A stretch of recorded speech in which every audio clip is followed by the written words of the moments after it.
नफरत फैलाकर हम उनको अपने से दूर नहीं कर रहे। अरे हिंदू हो, मुसलमान हो, सिख हो, ईसाई हो, किसी भी जात का हो, किसी भी धर्म का हो, अगर उसको कोरोना से पॉजिटिव हो रहा है तो ईश्वर से कोरोना पॉजिटिव हो रहा है, ठीक होने के बाद उसका खून किसी हिंदू के लिए इस्तेमाल हो सकता है। जो हिंदू आज कोरोना पॉजिटिव से ठीक हो रहा है, उसका खून ठीक होने के बाद किसी मुसलमान के लिए इस्तेमाल हो सकता है। इस वक्त जहां एक और पूरा देश कोरोना संकट से जूझ रहा है, वहीं कई ऐसी खबरें आती हैं जो मन को बहुत विचलित करती हैं, परेशान करता है। राजस्थान के अंदर एक प्रेग्नेंट लेडी को, एक मां को इसलिए इलाज करने से मना कर दिया जाता है अस्पताल में क्योंकि वो मुस्लिम धर्म से थी। देखने को मिला कि अहमदाबाद के एक हॉस्पिटल में इलाज के लिए मुसलमानों और हिंदुओं को अलग अलग इंतजाम। एक ग्राम प्रधान ने अफवाह फैला दी कि 12 लोग तबलीगी जमात के आए हुए हैं, और जब लोग वहां पर इकट्ठा हुए पुलिस को उसने सूचना दे दी। पता चला कि 12 मजदूर थे जो क्वारंटाइन किए गए थे, और वो सारे के सारे हिंदू।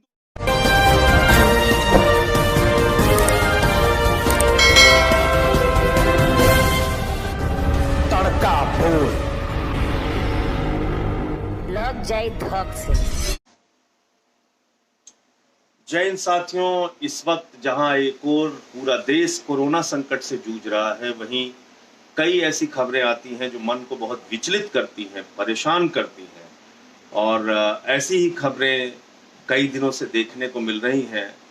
कहीं पता चलता है राजस्थान के अंदर एक प्रेग्नेंट लेडी को, एक मां को इसलिए इलाज करने से मना कर दिया जाता है अस्पताल में क्योंकि वो मुस्लिम धर्म से थी।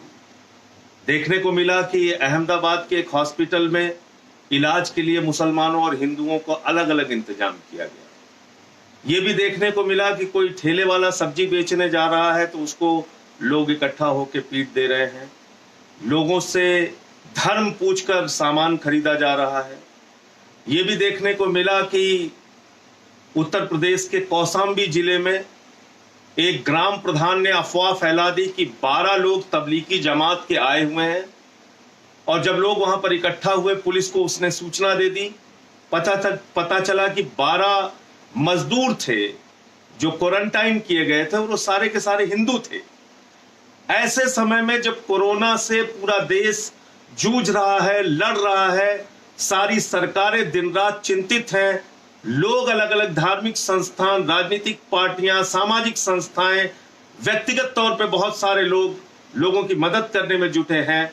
ये भी खबरें देखने को मिलती हैं कि कभी मुरादाबाद में डॉक्टरों पे हमला हो जाता है, कभी इंदौर में डॉक्टरों पे हमला हो जाता है, कभी पंजाब के अंदर एक पुलिस अधिकारी का हाथ काट लिया जाता है। ये भी खबरें देखने को मिलती हैं कि कुछ लोग ऐसे समय में पुलिस का उत्साहवर्धन करने के लिए फूल की वर्षा करते हैं उनके ऊपर। तो नफरत की भी खबरें, मोहब्बत की भी खबरें, मदद की भी खबरें, दुर्भावना की भी खबरें, ये तमाम सब कुछ देखने को मिल रहा है। लेकिन मैं आपसे सिर्फ इतना कहना चाहता हूं कि अगर इस बीमारी से हम लोग जीत सकते हैं, अगर हम इस बीमारी को हरा सकते हैं, तो सिर्फ और सिर्फ अपनी एकता के दम पर, सिर्फ और सिर्फ 130 करोड़ हिंदुस्तानियों के संकल्प से, एक साथ आकर, एक साथ मिलकर, एक दूसरे की मदद करके हम इस बीमारी से लड़ सकते हैं और इसको हरा सकते हैं। अभी एक थेरेपी की चर्चा बहुत हो रही है हिंदुस्तान में। एक तरफ तो खबर चल रही है कि मुसलमान यहां पर इन्होंने फैला दिया, कुछ विशेष सोच और विचार के लोग ये फैलाने की कोशिश कर रहे हैं कि मुसलमानों ने ये पूरा देश के अंदर कोरोना फैला दिया, मुसलमानों ने कोरोना फैला दिया।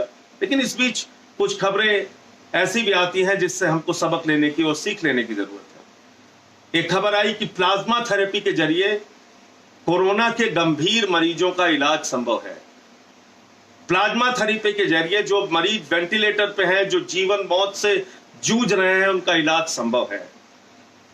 और दिल्ली के मैक्स हेल्थ क्लिनिक में, मैक्स हेल्थ केयर में, वहां के डॉक्टर हैं सुधी बुधिराजा, उन्होंने इस थेरेपी से एक मरीज का इलाज शुरू किया।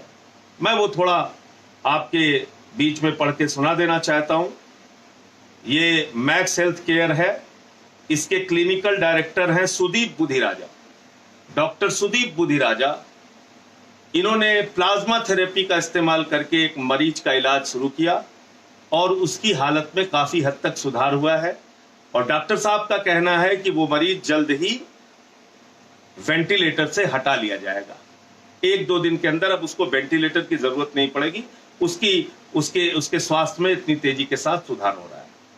लेकिन ये प्लाज्मा थेरेपी है क्या?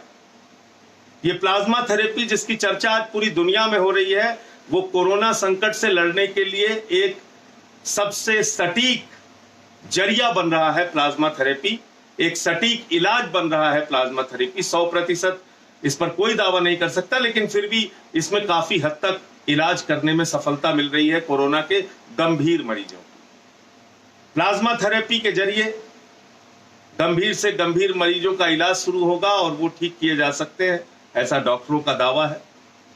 प्लाज्मा थेरेपी वो है कि अगर कोई व्यक्ति कोरोना संक्रमण से ग्रसित हो जाता है, अगर कोई व्यक्ति कोरोना का पॉजिटिव हो जाता है, अगर किसी व्यक्ति को कोरोना हो जाता है, उसके बाद अगर वो ठीक हो जाता है इलाज के बाद, तो उसके जरिए उसके शरीर में एक एंटीबॉडी डेवलप होता है, उसके शरीर के अंदर एक एंटीबॉडी डेवलप होता है। और अगर कोरोना से संक्रमित व्यक्ति जो ठीक हो चुका है, उसका ब्लड निकालकर किसी गंभीर मरीज को उसका प्लाज्मा चढ़ाया जाए, उसका प्लाज्मा ट्रांसफर किया जाए, तो वो मरीज ठीक हो सकता है। यानी आप समझ गए, अगर कोई कोरोना पॉजिटिव का केस है, वो ठीक हो चुका है, तो उसके शरीर का ब्लड लेके उससे प्लाज्मा निकालकर अगर किसी गंभीर कोरोना के मरीज को ट्रांसफर किया जाता है, तो वो ठीक हो सकता है, उसका इलाज संभव है, उसके स्वास्थ्य में तेजी से बदलाव आ सकता है। ये अब तक के मेडिकल साइंस के जरिए ये बातें निकल कर आई। तो आप कल्पना कीजिए कि पूरे देश में जो पॉजिटिव केसेस हो रहे हैं, जो लोग अफवाह फैलाते हैं, अगर उनकी भी बात मान लिया जाए कि मुसलमानों के ज्यादा पॉजिटिव केसेस हो रहे हैं, अगर वो पॉजिटिव केसेस ठीक होते हैं, उनके खून की जरूरत पड़ेगी और उन्हीं के खून से दूसरे मरीजों का इलाज संभव हो पाएगा, क्या ऐसे समय में उनके प्रति नफरत फैलाना कोई अच्छी बात है? क्या ऐसे समय में उनके प्रति नफरत फैलाकर हम उनको अपने से दूर नहीं कर रहे? अरे हिंदू हो, मुसलमान हो, सिख हो, ईसाई हो, किसी भी जात का हो, किसी भी धर्म का हो, अगर उसको कोरोना से पॉजिटिव हो रहा है, तो ईश्वर से प्रार्थना कीजिए, अल्लाह से दुआ कीजिए, प्रभु यीशु से प्रार्थना कीजिए, वाहिगुरु से प्रार्थना कीजिए कि वो मरीज ठीक हो जाए। अगर वो मरीज ठीक हो सकता है, अगर वो मरीज इलाज के जरिए ठीक होगा, तो कहीं ना कहीं उसके ब्लड का उपयोग, उसके खून का उपयोग किसी दूसरे गंभीर मरीज के इलाज में किया जा सकता है प्लाज्मा थेरेपी के माध्यम से, प्लाज्मा थेरेपी के जरिए। इसका मतलब जो मुसलमान आज कोरोना पॉजिटिव हो रहा है, ठीक होने के बाद उसका खून किसी हिंदू के लिए इस्तेमाल हो सकता है। जो हिंदू आज कोरोना पॉजिटिव से ठीक हो रहा है, उसका खून ठीक होने के बाद किसी मुसलमान के लिए इस्तेमाल हो सकता है। भाईचारे और गंगा जमनी तहजीब, हमारी एकता का ये सबसे बड़ा उदाहरण होगा।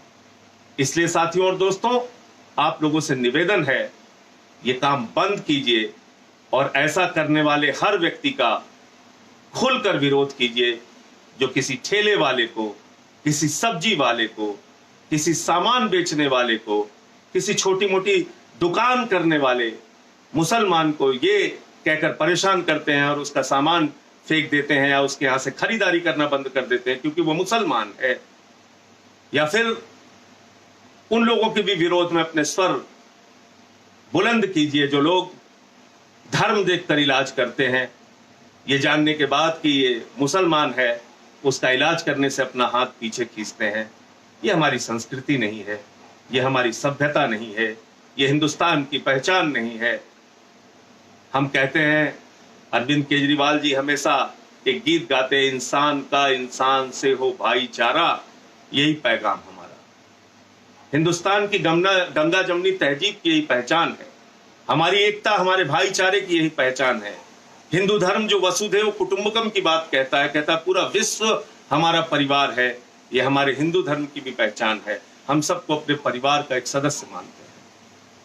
तो इसलिए साथियों, आज इस कोरोना संकट के समय में एक दूसरे की मदद करने के बारे में सोचिए, इंसानियत और भाईचारे के बारे में सोचिए, नफरत को हराइए, मोहब्बत को जिताइए। जय हिंद।